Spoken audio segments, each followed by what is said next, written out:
Welcome to Hard Beautiful Journey, where we embrace vulnerability as our superpower and let courage light our path.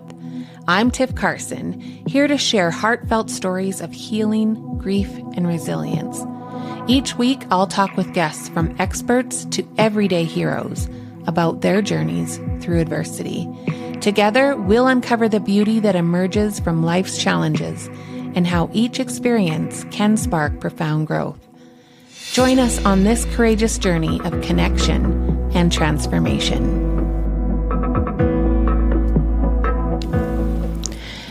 Hey friends, how are you? Welcome back to Hard Beautiful Journey. Today, we've got an episode that's going to shake up how you think about the beliefs that keep you stuck. My guest is Blake Lefkoe, and her story is seriously fascinating. Imagine growing up surrounded by tools that help people break free from their limiting beliefs. It sounds like a cheat code for life, right? Except Blake went full rebellion mode. For years, she lived far from the values that she grew up with, battling addiction and unhealthy patterns until one day she hit the brakes, turned her life around, and came back to those very tools with a new perspective. In this chat, we're going to dive into Blake's journey, her work with the Lefkoe Method, and how she helps people break free from the beliefs that are holding them back. Along the way, you'll hear about joy and gratitude, wing foiling, and what it really means to create a life aligned with who you are. Trust me, this is one conversation that you won't want to miss. So let's get into it. Hello, how are you, Blake? I'm good. Thank you for that lovely introduction. Oh, I'm so excited. You guys, Blake is coming to the podcast from my favorite place in the whole entire world, which is, if anybody knows me, it is Hawaii. So I am so grateful to have you on the podcast today. Okay, so the first question that I have for you, I like to try and make my intro questions a little bit different. So if your life story was made into a Netflix series, what would it be called? And what would that first episode be about? Give us the highlights and feel free to spill some drama and maybe even the soundtrack. That would be your Netflix series. I feel like I'm in just Blake's world. I like that. I like that. How many episodes would there be? Oh my gosh. Well, it's still going. So it would just, yeah. I feel like there'd be a lot of different parts. I feel like the first episode wouldn't be the beginning of my life. I feel like we'd do like a flash forward to, so right before I kind of found my way back to the method, I was bartending. I was a single mom. I was coming out of a not healthy relationship. I had thrown my back out and I was out of the water. And I was like in just a really kind of terrible place where what had been fun and hedonistic and surfing and drinking and partying was really just darkness. And I realized that, my son deserved better and I deserve better. So I feel like that first episode would kind of be like the glamour lost and starting to just realize like, oh, this isn't fun anymore. And this isn't healthy and this isn't sustainable and this isn't fulfilling. And I remember that the weekend right before I got sober was Halloween. So I was like bartending and drinking at work and then partying and then this and then that. And it was finally Halloween night. All my son's friends over. It was like pizza and beer, went trick-or-treating, and like they had a great time. And I woke up the next morning and I didn't even remember the end of the night. I was like, what? Like, what are you doing? Like, it's Halloween. This is about your kid. It's about you. How old was he at that moment? 8. So an age where they are like super excited about Halloween and everything Yeah. about it. I gave him a great time. It was like that I wasn't present enough to enjoy him enjoying it. And so that was kind of like, I'd say that would be the first episode was like where the shift started. I signed up for a plant medicine ceremony, and I ended up getting sober for that. And I sat with plant medicine for 3 nights, and then I started doing the Lefkoe method. I was like so fortunate that I had this tool at my disposal, and just really started the process of a complete 180. Okay, I have 2 questions. Yeah. Which plant medicine was it? Ayahuasca? Yes. I'm like, it is in my schedule. It is happening this year, and you can ask, there's a few people that know about my desire to do this. And yeah, I could talk to you probably for hours just about that journey alone. But I've sat with a lot of ayahuasca. Yeah, it's been a good part of my life for the last 3 years. Has it? Yeah, so that's, I feel like the plant medicine and the belief work really go hand in hand. They're both clearing energies, but they're doing it in a very different way. And I sometimes feel like, you learn things in ceremony and you purge things and you clear things and you have these, downloads and these amazing things happen. And sometimes when you go back to life, you can still end up in your same patterns.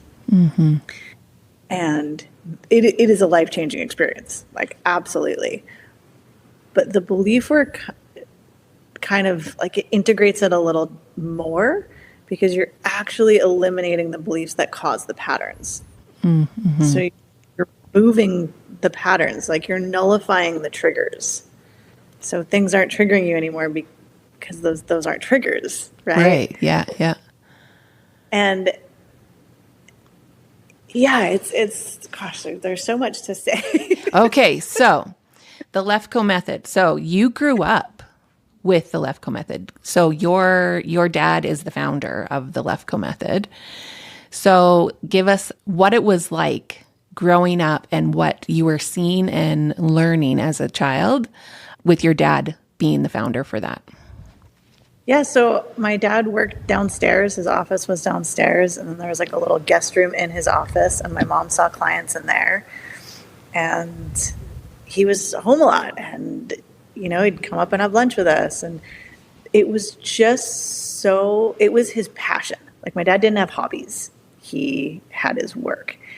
And it wasn't like a workaholic where it was unhealthy. It was like that's what excited him. That's what lit him up. Like people would watch golf and he would like read about quantum theory. Yeah. It was just in brain science and studies. Yeah. So, dinner was like talking about the process and what he was coming up with and what was working and what wasn't and this thing and that thing. And then my mom would see clients and she would talk about her clients and these amazing things that, she had helped people clear and move through and how people were different. And it was just like, God, just like, shut up, talk about something else. Like, so not interesting. Yeah. And it was fun because at some point I went back and I did a training with them. I did like a live training. It's a long time ago. And they were asking me to do an introduction. And I was like, it was like growing up eating chicken for every single meal. And then people are like, you want to just work on a chicken farm? And I was like, no. Everyone eat chicken again. Yeah. But it was so good because having all the experiences that I had led me to where I am now. And not only made me the person that I am now and gave me the life that I have and how I think and what I do and all of that, but it took me on a journey that enabled me to relate to other people, right? If I just had this easy level of personal development, like there's It's just, you're missing some substance. Yeah. You're talking to that's an alcoholic and missing work. And I'm like, oh, I really understand what you're going through, except that I've never experienced any of that. Yeah. So really experiencing that and being like, yeah, I know, I've lived that. I've been there. I've let doubt or fear stop me, or those negative thoughts, or staying in a relationship I shouldn't have because I didn't know if I deserved better. All these kinds of things where you're like, yeah, I understand that. And I know that you can work through that because I'm on the other side and it's amazing over here. So so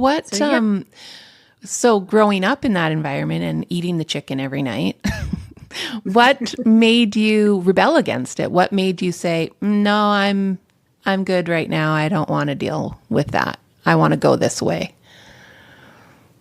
I mean, I think there's partly a lot of kids just rebel against their parents. I mean, there's kids who have parents that party and they're like, I'm never going to party. I'm going to get straight A's, right? It's just do something different.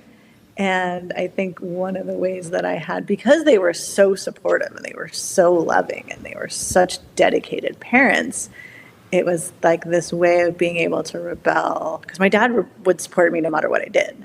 He had no expectation of me.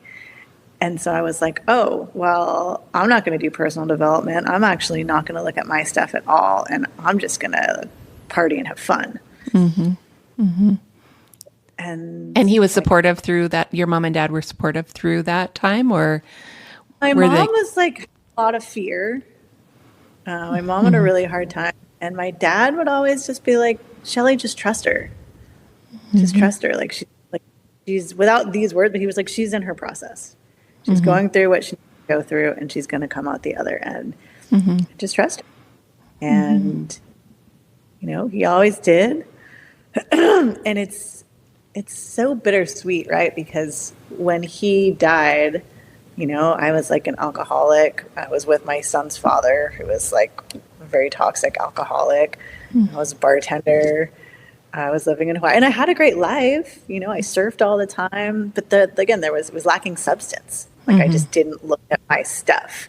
And so the drinking went from just being fun and hedonistic when I was younger to being this suppressant, right? You're trying to hold a beach ball underwater. And, so, when he died, that's where I was. And again, he never judged me. He loved me unconditionally. He was so supportive. And now being where I'm at and kind of carrying on his legacy and doing this work with people and having transformed my life and being the kind of mother I am, and just always trying to grow and learn and heal and what comes next, and creating my own business and working in the Lefkoe Institute and teaching in the Lefkoe Institute. And I don't know, sometimes it's just hard because I know that he's here and he sees it and whatever, but it's just kind of sad sometimes that he's not actually here. Yeah, working alongside you physically. Yeah, all these conversations that I didn't have at the dinner table as a child that now I'm dying to have with, this process, and what if he used this on this kind of person, and if this person stuck with this, and when someone needs validation, what are the beliefs under that, and and oh, I guess I'll just figure that out. Okay, so your story has a lot in it, rebellion, addiction, and healing. And you turned the script on your life and what was going on around that Halloween time, right? Once you did that, how did you start working with other people to help them rewrite their life? Yeah, so first I just had to do a lot of work on myself. So I eliminated a lot of beliefs. Like I was saying, I sat with a lot of plant medicine. And I just started looking at what wasn't working in my life and what I wanted my life to look like and what I didn't want my life to look like. And the relationships and friendships and kind of mothering and learning how to find balance, which is really hard for everybody. But I think especially with people addiction stuff, right? It's always more. I want it all. I just want more. And learning how to find happy with some. And content a little, yeah, and or happy with none, and like that's been a really great lesson that's, still ongoing. And at some point I started taking all the trainings. So I took the Lefkoe Method training 1, 2, and 3, the certification course. And somewhere along those lines, I started seeing clients of my own. And then at some point I just couldn't be in the restaurant industry anymore. It was so toxic. And was it more amplified even now that you had started to do the work on yourself and the training? Yeah, I mean, once I got sober, it was harder, but then it was like, it wasn't my world anymore. I went in and I worked and I left. I wasn't sitting at the bar. I wasn't playing it on my days off. But starting to see that toxicity and that negativity and that darkness and all these people that were doing the opposite of what I was doing, right? It's like trying to find that light and that growth and that healing. And all these people were just like, oh, I'm going to just drink and eat burgers. I don't want to feel, I don't want to think, I don't want to go there. And I got really sensitive to a lot of the energies. Like people would come in and I was like, oh my God, they're so sad. Like there's so much sadness there. And they don't show it, right? But you can just start to like see that energy in people.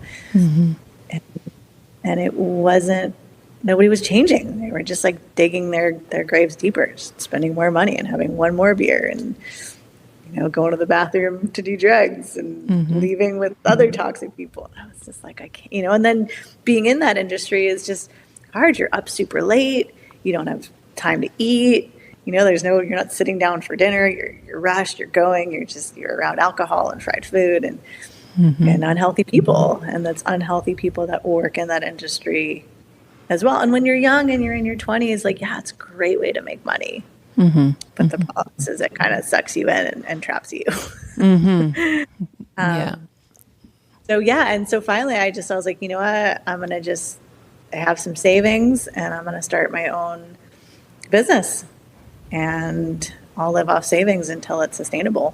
And just kind of putting my energy into that. And sometimes I would get clients from the Lefkoe Institute as well. That were already in the Institute? Well, so my mom does this, and my mom's been doing it for 35 years. She's amazing. And she charges more than I do. So if people were like, oh, I can't afford you, she's like, I'll pass you to my daughter. She has a sliding scale. She really just wants to work with everyone, grow her business. So that was amazing. Very fortunate to have that. Did you ever have imposter syndrome or doubts that you could do this work? I have that sometimes with some of the stuff that I work on. So especially working in the work that your parents were doing. Did you ever have that?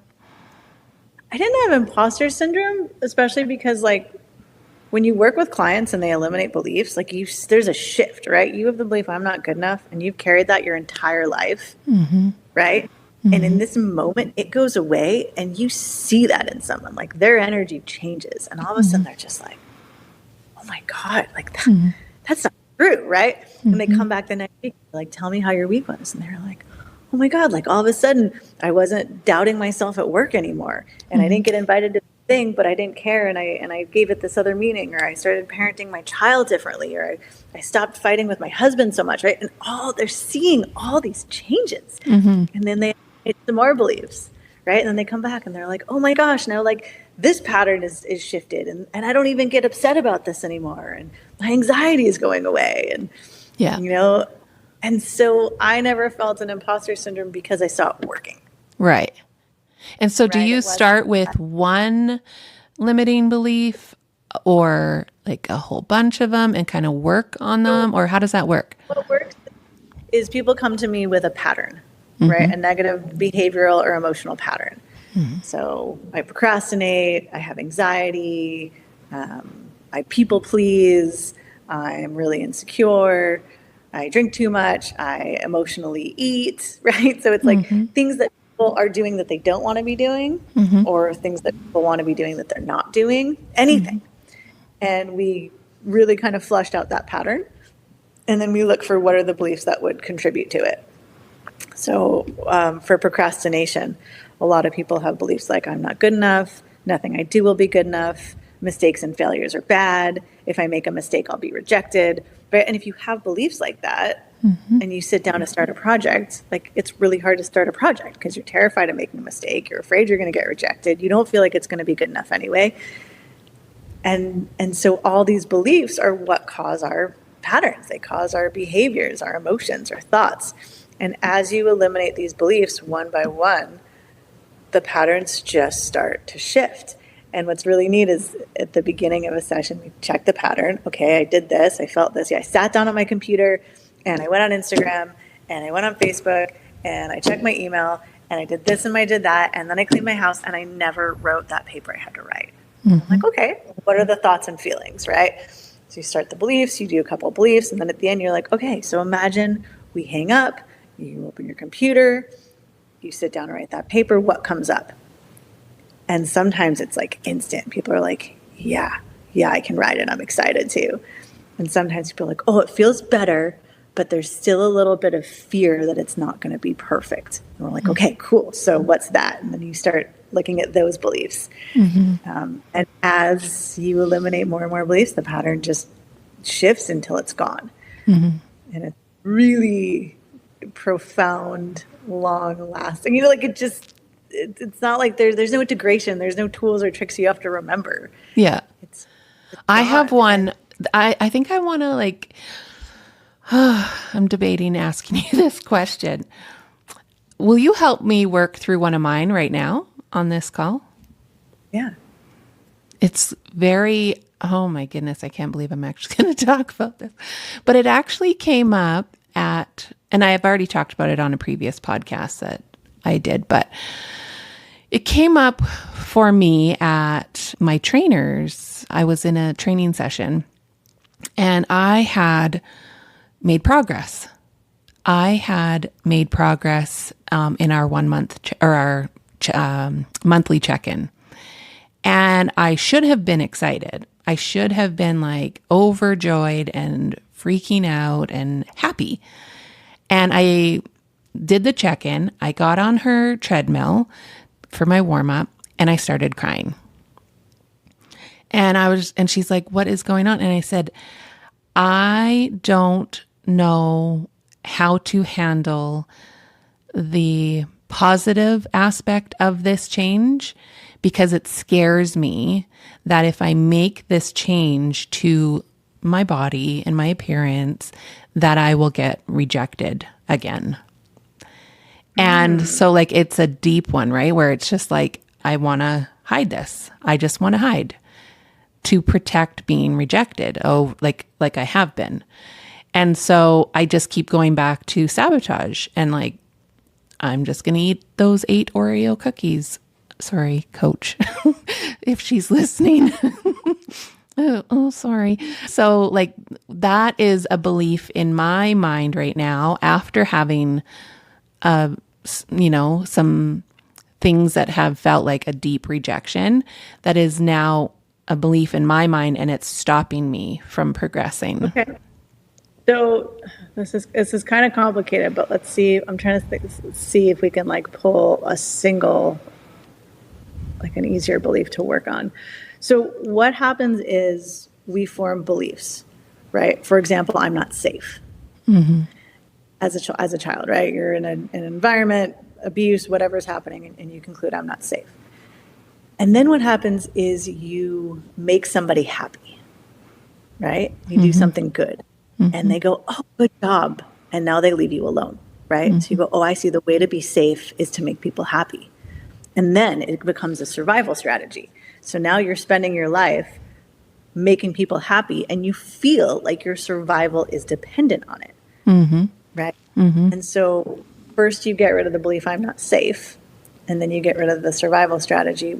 What makes me safe is having people be happy or making people happy. So there's a fear of rejection, right? But like what's under that? What's when you get rejected, what's the feeling that brings up? Is it like there's something wrong with me? Yeah. I'm not good enough. Yeah. I'm not good enough is the one that usually comes up. Yeah. Okay. So that's like 95% of my first sessions with people. That's the belief that we do. Okay. So when you say I'm not good enough, is there any kind of like sensation or emotion that comes up with it? Just like a sadness, like right in my heart space. Okay. Okay. So typically beliefs are formed when we're 4, 5, 6 years old. Our parents do the best that they can. But as children, we always ask why, right? And so when our parents do things, we don't go, oh, yeah, well, mom's busy because she doesn't know how to say no to people and she takes too much on. And dad's drinking because he's an alcoholic and he's got emotional issues. We go, oh, it's because I'm not good enough. That's why I'm not getting my needs. Me. Right?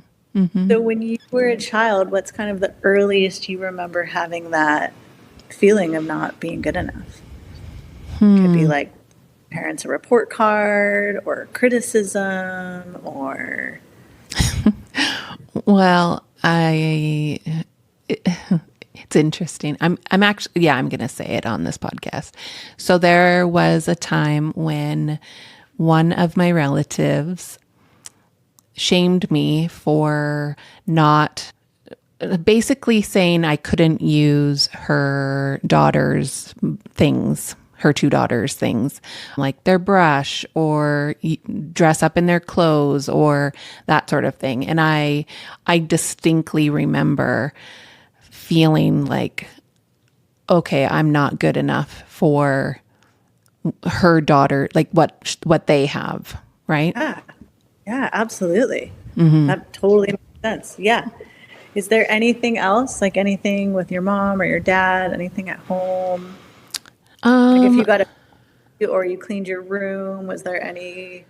Nothing really stands out, and I've really, really tried to rack my brain on that one. Actually, no, one does come up, but it's interesting because I was just born, and I didn't even know the story until much later in my life. So I know that. I'll just tell you the story and then you'll understand. So my dad, when I was born, that is in the era when you literally, the dads didn't go into the room, right? The wife just goes in and has the baby. So my dad just dropped my mom off at the hospital and went and played hockey. And so like she was alone giving birth to me, but he scored a goal in that game. So he wasn't there for my birth, but I didn't know that when I was being born. But afterwards, when I found out that he wasn't there, it was like, but he was there for my sister when she was born. But that was 6 years later when things were different. So is that something, because that's the only other thing that I can honestly think of. Okay. Yeah. And then, but there was nothing like if you, I don't know, there was like you didn't get criticized for anything. Whenever you go, all your needs and wants were met, you got all the attention that you wanted. And oh, no, actually, now that you're bringing all this up. So it's actually in my book that I wrote. My brother and him and I were 18 months apart. He passed away a couple years ago, but him and I would hightail it out of my grandparents' house and go to the park, partly because we just wanted to play, but also because our parents and my grandparents, they sat around the table and drank and smoked. And so there was a lot of that. And I don't remember feeling like we weren't ever taken care of. That isn't how I felt. But I think there was probably a lot of, go play, get out, that sort of thing. So does it make sense that growing up in a house with parents that smoked and drank and were kind of like, go off, go play, right? And kids want a lot of attention, right? You have kids, they want constant attention. So getting all of your wants and your needs met, you were kind of getting sent off. You find out that your dad wasn't even there when you were born, right? He was playing hockey. You go with your aunt and she tells you can't touch your cousin's things. Does it make sense how a child experiencing all those events might conclude, yeah, I'm just not good enough? Yeah, totally. And does it make sense that any child experiencing those events might conclude the same thing? Yeah. Okay. So what's another way that we could describe those events, right? One is, I'm just not good enough. Another one is, my parents had their own issues. They were parenting the way their parents parented them. It had nothing to do with me. They parented my brother the same way. And if they had had 8 other kids, they would have treated them the same way. It's not that I'm not good enough. That's just how they parent. Is that a possible interpretation? Absolutely it is. Yep. And is it a possible interpretation that, I mean, maybe in that house you weren't good enough because nobody was good enough in that house. That wasn't like a thing that existed. But that doesn't mean you won't be good enough anywhere else. And is it possible that maybe as a child you weren't good enough, but that doesn't mean you never will be? Yep. Yeah. Is it possible that your aunt had her own issues, her own insecurities that she was somehow projecting on you, and it had nothing to do with you? It was her own issues and not wanting to share her kid's stuff with you, but maybe she didn't want to share that stuff with anyone. Maybe she was jealous of you, or she, right? We don't know. But is it possible there was another reason that she didn't share those things with you other than because you weren't good enough? Absolutely. Yeah. Okay. So if we can come up with all these other ways to describe these events, right? We could even say, maybe your parents thought you weren't good enough, but they were wrong. Maybe your parents thought you weren't good enough, but that doesn't mean anyone else will think that. Maybe your parents thought you were good enough, but again, that's just how they raised kids. Nothing to do with you being good enough or not. They would have treated you the same way, right? Your dad wasn't there when you were born, not because you weren't good enough, but because that was the time period that dads just didn't go. Maybe even when you were born, hockey was more important, and then he saw you and was like, oh my God, I missed this. I'm going to make sure I'm there when my other daughter's born because I'm never going to forgive myself for not being there. Yeah. Okay, so we can come up with all these alternative interpretations to explain these events. Is what you said, I'm not good enough, the truth, or just one possible interpretation of those events? One possible. Yeah. And doesn't it seem like you can almost see as a kid, look, I'm not good enough. There's examples everywhere. Look, my dad's not there. My aunt's not letting me play with this stuff or use this hairbrush. My parents are just sending us out. Yeah. And if we go back in time and we're standing there and we see the aunt take that hairbrush out of your hand and say, you can't use this. You can't play with their toys.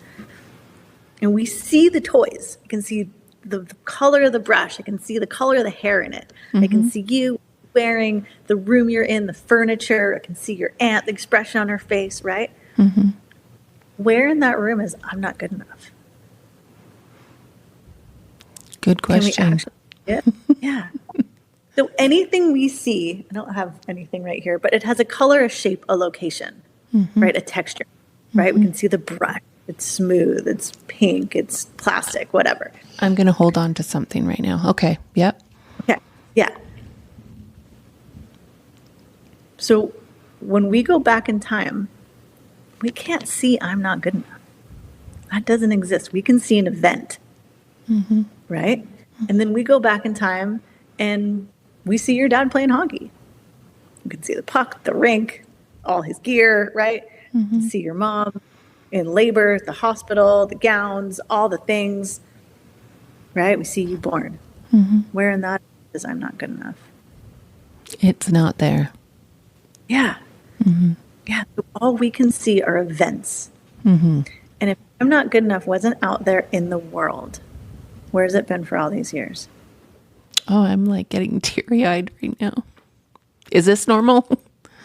Yeah, it's okay. Yeah. If it wasn't out there in the world, where's it been? Ooh, sorry. It's okay. It's not real. Well, but it's been somewhere. Where's it been? I don't know. Where is it? In my heart? Yeah, it's been in your head. It's been in you. Yeah. Okay, no, here's a crazy distinction. Events have consequences. The consequences of those events were real, right? It sucks that you couldn't play with your cousin's stuff, right? Yep. There was consequences. You didn't get to play with those stuff. It hurt your feelings, right? There was consequences. Absolutely. Consequences, your dad wasn't there. That hurts. Yes, absolutely. Yeah. Your parents send you off when you need stuff. Yes. But there's no meaning in those events. Those events don't mean anything. I don't know anything for sure about you because those events happened. Right? Yep. Yeah, So, that's true. okay, so if events don't have meaning, can a meaningless event make you feel anything? No. So what causes the emotion is the meaning we give to events, not the events themselves. Right? So you gave those events the meaning, I'm not good enough, and then that's how you felt. So imagine, let's go back in time, and you had Auntie Blake who lived next door. Yeah. She was just this like super safe, fun place, and you go over there, and one day you went over and you're like, my aunt won't let me play with my cousin's stuff, and I just found out my dad wasn't there when I was born, and I really wanted my mom's attention, but she was drinking, and she kicked me out of the house. And I was like, Tiff, babe, look, you were born at a time when dads weren't supposed to go. It had nothing to do with you. That was just the culture. He didn't know how important it was, and he missed out, you know? And your aunt's got some weird issue. She's jealous of you, or there's something going on there, you know? But it's nothing to do with you, you know? And the way your parents parent you, that's just how they parent. That's just how they are. They parent your brother the same way. It doesn't mean anything about you. And you're like, oh my gosh, I never thought about that. That makes so much sense, right? None of this stuff means anything about you. This is just how they parent. It sucks, but this is how they parent. And whatever's going on with your aunt, there's something weird going on there, but it's not because of you. She's got her own insecurities, her own jealousies, whatever that is. You're like, okay, that makes sense. And imagine you go home and your mom just kind of shoos you out. But this time you give it this new interpretation. Oh, it's just how she parents, got nothing to do with me. And as you give it this new interpretation, what's the feeling now?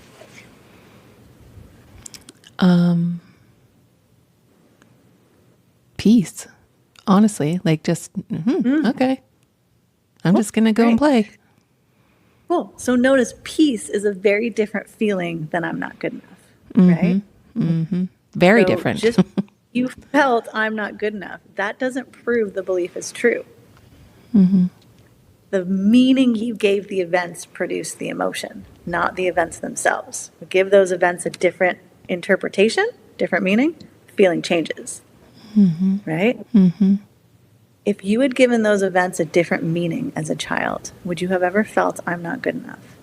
If you gave those events a different meaning, would you have ever felt I'm not good enough? No. And if you didn't feel it then, would you feel it today? No. Yeah. Okay, one last piece. Imagine you were switched at birth. Everything about you is the same. Your wants, your needs, your desires, what you like, everything.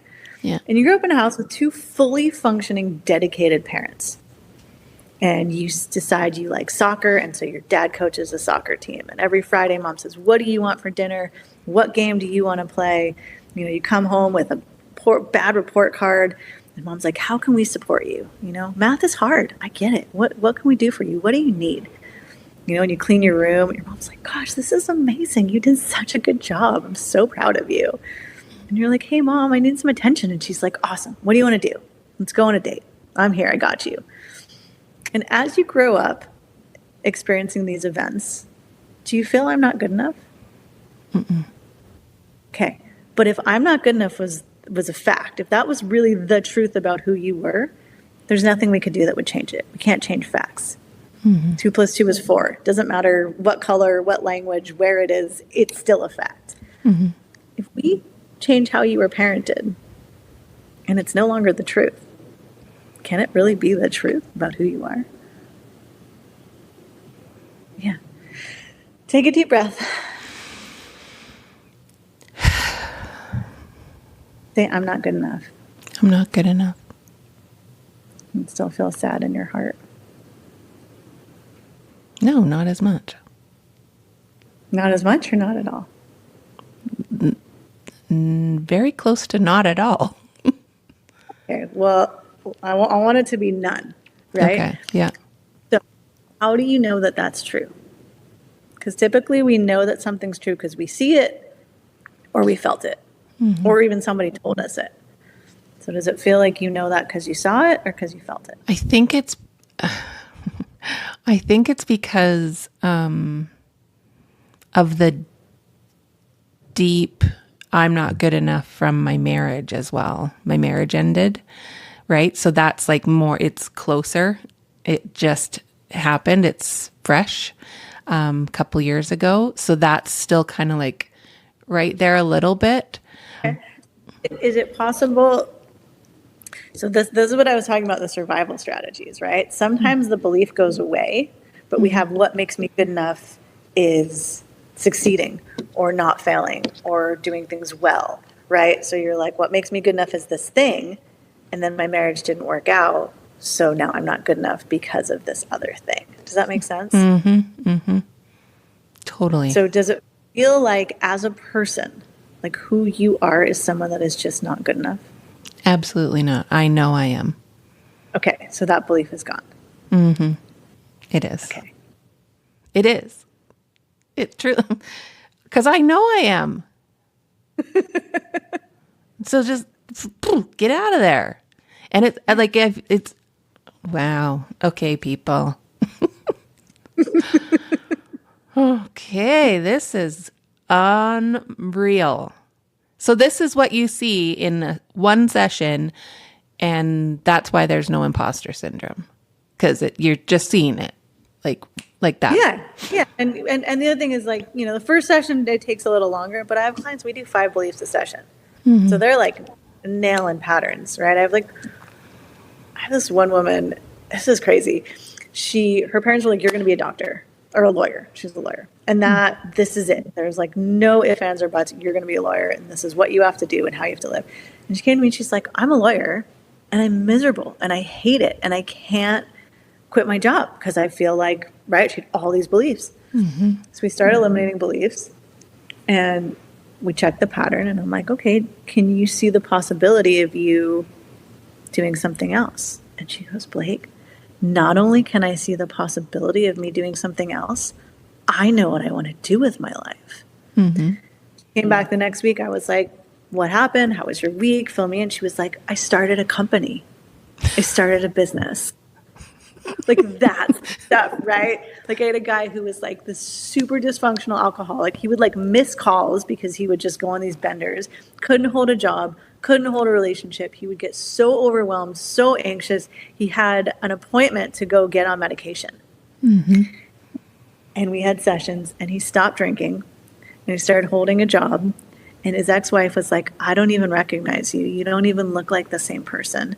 He went to his appointment and he was like, I'm good. I actually don't need anti-anxiety meds. I don't have anxiety anymore. And he got to this place where he was like, my life is still kind of crazy, but he's like, but it doesn't stress me out anymore.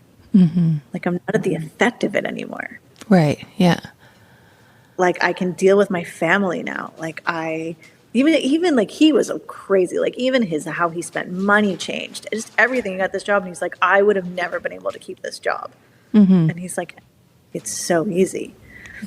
So when you see these changes happen, and then what happens is people are like, they go on. It's not like therapy. They don't just keep coming back. They have 5 or 10 sessions. They're like, the stuff I came to you for is not an issue anymore. And leave. So you got this tiny little taste of like one belief. Right? Wow. Imagine if we started doing all this stuff about rejection. Yeah. Right? You're rejected. And the stimulus of rejection and fear. Like you can even just take the stimulus away. You can break that apart. That's one of my favorite processes. It's really fun. So, I mean, I could talk for hours about this. So, but I have like, I need to know about wing foiling and how did you get, okay, first of all, what is it? And then how did you get into it? So foiling is a discipline. That's a board. It's got a wing under it. So Underneath of like, it? So it's like aerodynamics, but hydro. Oh, So when you have a board, you have a mast, and then there's a wing.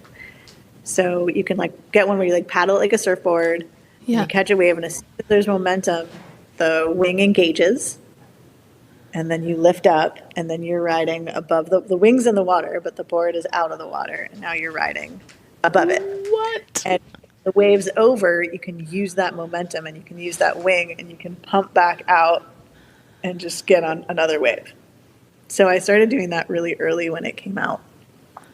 And then we got a ski, and then you can like tow people into waves, and you ride these waves for like 2 minutes, and then they just pick you up and they just bring you into another one, and you just catch a million incredibly long. And it can be super small, and you ride these longer wings, and you just glide, you just float. It's amazing.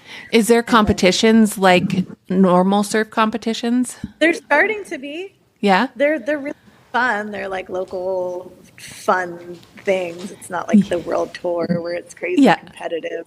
We're all friends. And yeah, they actually, so wing foiling is foiling, but you have a wing. And so when it's windy, it's like this inflatable. Go YouTube it. There's so much cool stuff. But you hold a wing and you harness the power of the wind to take you where you want to go. And then when you catch the wave, you depower the wing. Yeah. And then you just ride the wave. And then when the wave's over, you pick the wing up and you just go back and you just catch a million waves. People are going between islands now. Yeah. I just did a race from Molokai to Oahu. What? Oh, awesome. Yeah. So is that like super hard on your body, or like do you find that it's helped you connect with your body more and heal your body? It's kind of a double-edged sword because if it keeps you strong and fit, but like wipeouts going 30 miles an hour are like not good for you. You can kick the crap out of you. like surfing can too, right? Fine line between chiropractic and acupuncture and like also being fit and strong. But what it does for me more than anything is like it's my passion. It's like it lights me up and it just gets me super excited and super amped. And you know, it's what I love to do, where I thrive. That's awesome. So I want to ask you a question. You asked me a million questions. I'm ready. How does it feel having eliminated a belief about something that you felt was the truth your whole life? It feels absolutely incredible. And I'm not just saying that. Honestly, I'm not just saying that. It feels, what is the word that I wanted? It feels peaceful. That's the only, like, it just feels, I feel peace in my heart. Amazing. I want to do one more thing with you, okay? So is it real to you that you create your beliefs? Yes. And is it real to you that your beliefs create your life? Yes. If you create the beliefs that create your life, what does that make you? Very powerful. Yeah, it makes you the creator of your life, right? So typically we live like who we are is the sum total of our beliefs, our behaviors, thoughts, and emotions that come from them, right? But you eliminated a belief that you thought was who you were. Are you still here? Yeah. You still exist, right? So we can't just be we can't be our beliefs, because if we were and we eliminated them, we would be gone, right? Yeah. So there had to be an I before there was an I'm not good enough. There had to be an Holy, stop right there. Just so you know, that one's going to be on the reel. Okay, say that slow. Say that one more time. There had to be an I before there could be an I'm not good enough. There had to be an interpreter before there could be an interpretation, right? If we're born, it's like we come in this world and we're like a sculptor with a ball of clay. We're like, oh, a little bit of I'm not worthy and a little bit of I'm not good enough. A little bit of rejection is dangerous. A little bit of there's something wrong with me. But then we start living like we're the sculpture. Like we're the beliefs. We forget that who we really are is the sculptor, right? So when we're born, we come into this world like a ball of consciousness. And before we make any distinctions about ourselves, life, people, money, relationships, do any exist? No, right? In that place of no distinctions, of not knowing anything, and being the creator of your life, in this moment, not later, in this moment, right now, as the creator of your life, what's possible? Absolutely everything. Yeah. And in this moment, right now, as the creator of your life, what limitations do you have? None. Yeah. And in this moment, right now, as the creator of your life, is anything missing? Mm-mm. Close your eyes. What's it feel like to be the creator of your life?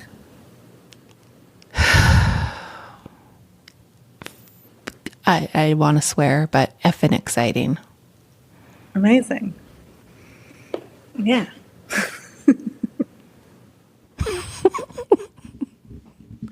What the heck? This is okay. Mind blown. I needed this so badly right now. Do you know that? Like, oh my goodness. Because I know all of the possibilities for me. Not possibilities, the realities for me. I know that. And I needed that right now. I needed this to happen right now. Yeah.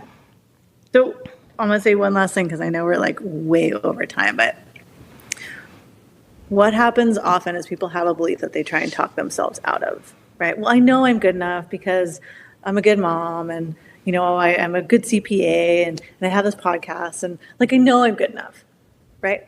But deep down inside, you don't.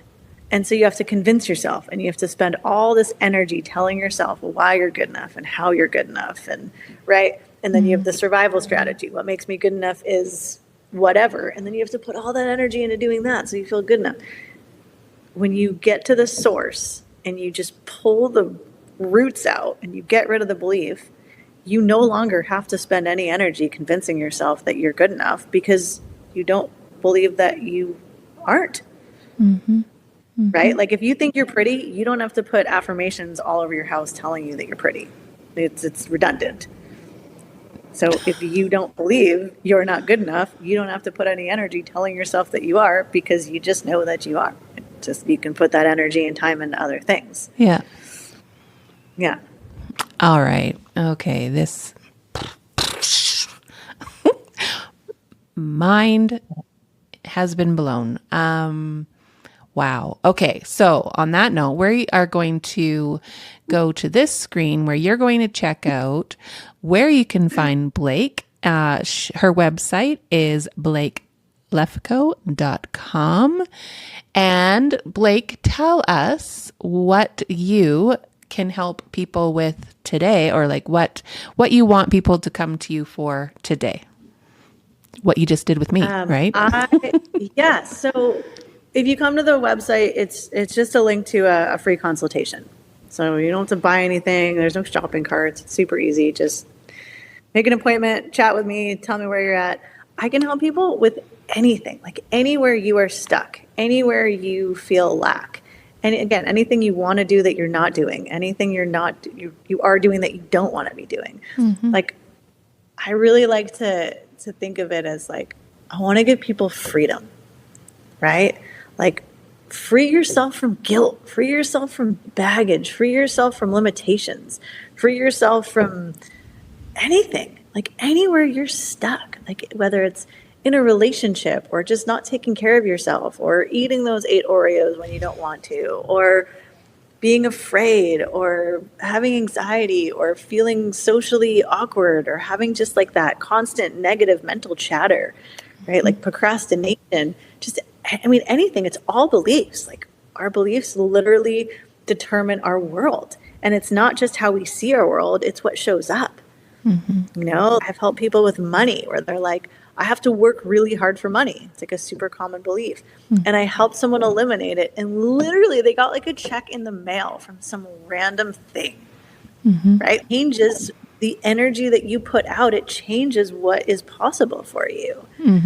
And it changed, right? Because when you believe I'm not good enough, you look for it everywhere. You're like, oh, there's another example. There's another example. There it is. See, I'm not good enough.